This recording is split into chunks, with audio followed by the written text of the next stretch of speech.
heard. Now, from the Signature Bank Studios. Insert Democrat socialist here. Runs the Democratic House floor for 30 plus years running. He's promising this and he's stealing that. Where can you get that kind of money? He's using your house like his own piggy bank. You ought to know by now. You can pay off your house here in Illinois, but you can never keep up with the taxes. Oh, how it's always been the plan to have a taxpayer pay, no doubt. Not a matter of if anymore, but when. You're moving out. I said, when you're moving out. Top of the morning, Dan and Amy. That theme music means it's time for our weekly confab. This week with Mark Glennon, the founder of Wirepoints, wirepoints.org, all things Illinois policy related. Before we bring Mark on, I want to set the stage by talking about New Trier Township's $8 million man. Yeah, who is this? Better The than retiring $6 million man. The retiring New Trier school superintendent, of course. Oh. Excuse me? Paul Sally, who is a weak educrat, he was one of the parties responsible for the I Hate White People seminar day from a few years back that they discontinued thanks to some parental pushback. They really gave rise to that New Trier Neighbors parents group up there. Sure did. Paul Sally is one of those superintendents. Doctor. Yeah, right. How insane. One of those superintendents who will get millions and millions of dollars guaranteed in retirement for putting a fraction into a pension system as compared to what you would have to put into your 401k to generate these kind of returns. And these are guaranteed, of course, because these are defined benefit plans. Illinois, the holdout on that score.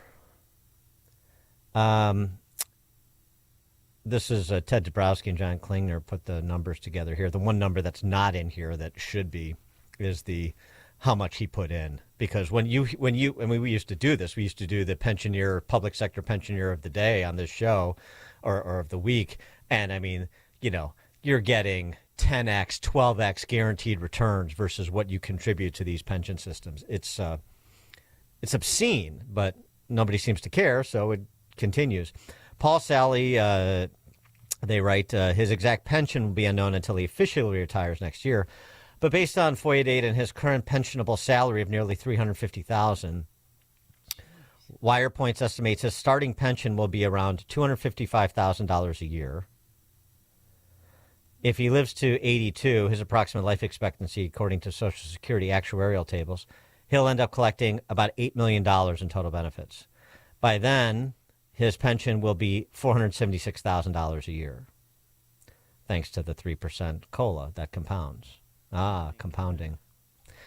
$8 million. And what happens is, and this is a good example, is very soon into your retirement, you're making more in retirement than you did when you were working. Right. How does that make sense? Very soon in your retirement, you make all that you contributed towards your pension back and then some. How does that make sense? It doesn't. That's why Illinois has the highest unfunded pension liabilities in the nation, and all we keep doing is staying stuck on stupid, at least when it comes to simple math. But, this is what New Trier Township wants. The good news is 94% of the funding from New Trier, for New Trier, comes from local taxpayers.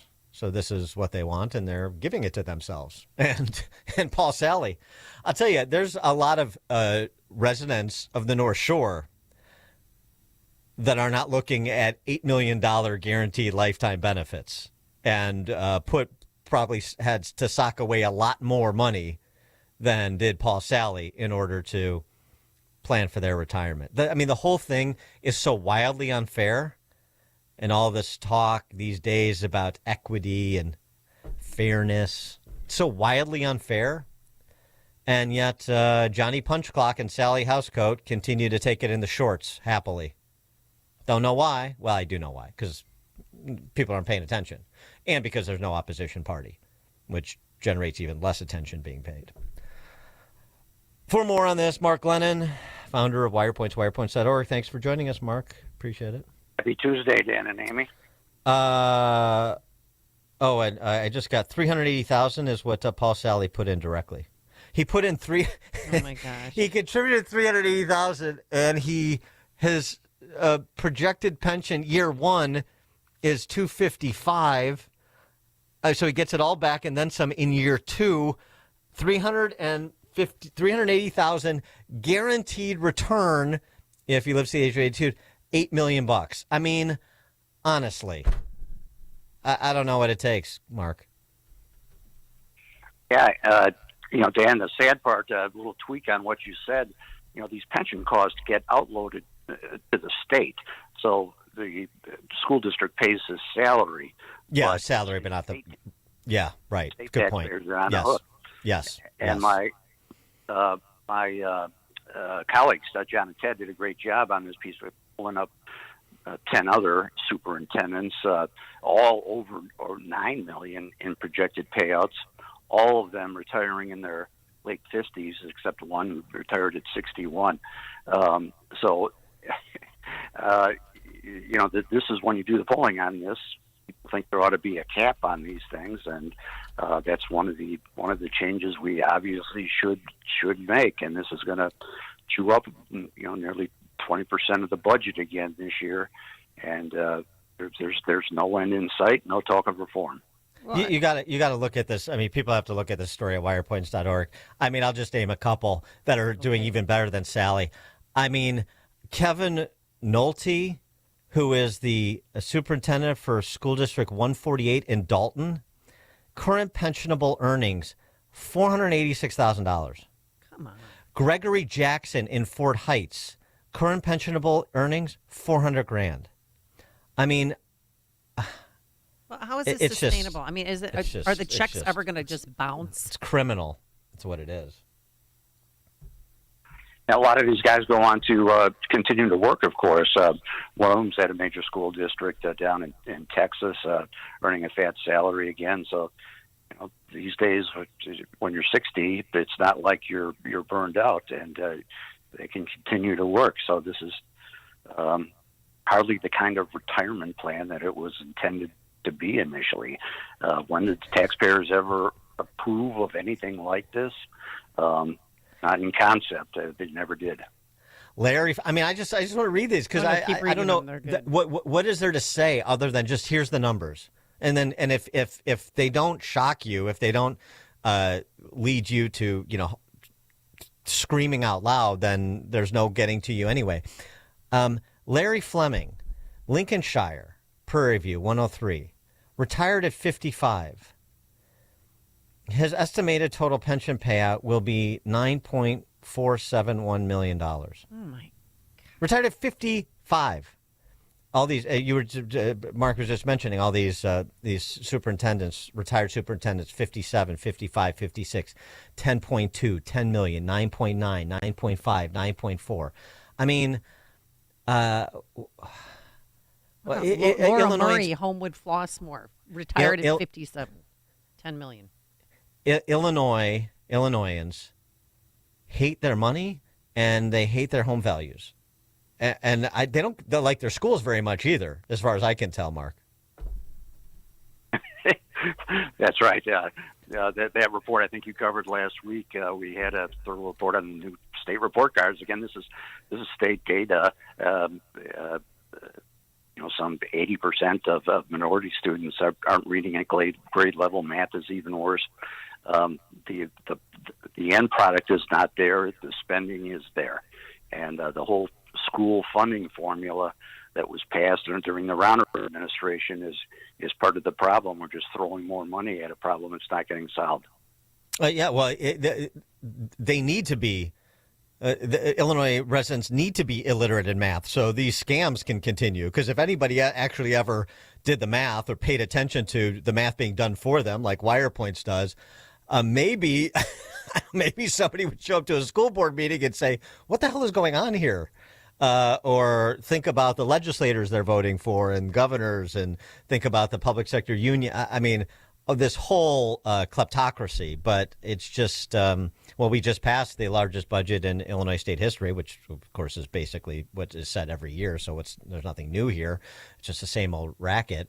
And what major structural reforms to Illinois' financial house of cards are contained in that document this year? Well, the striking thing about that, the budget, $53 billion, passed by the Senate, will probably come out the same after the House gets a hold of it this week. It is over 50% larger. That's 50% larger than in 2019. And now inflation doesn't account for that. Inflation was only 22% since 2019. So a 50% increase in the budget of a state that has flat population, shrinking population. And we already had a problem, of course, running off taxpayers in 2019. People were fleeing because the total tax burden is too high. So just do more of the same. You and I thought some years ago, Dan, about the phrase, it's happening. It continues to happen year after year, and that's the nature of it. It just gets worse every year. People continue to flee. Illinois is bleeding out, and it's going to continue. Well, how much of the money is going to the migrant crisis? About $1 billion, tentatively, $1 billion. Biggest chunk of that is Medicaid. The rest is for welcoming centers, food, and housing and such. And I got to call out one particular. It just annoyed the hell out of me because I went over Memorial Day weekend down to see the former Marine camp, sort of a training camp that's on Foster Avenue. They've converted into a migrant base. It's just sad to see. There's a memorial to the Marines. 14 of them buried behind this facility. It's all locked up. They try to block off the view. You can't even see the damn memorial to the dead Marines that were there. It just gets sadder every day. This is you try to find silver linings, but the state is so sick. The only silver lining I can find over the weekend is a fellow North Shore resident of yours literally firing back against what appears to be a sophisticated burglary ring that broke into his house and was preparing to steal his cars.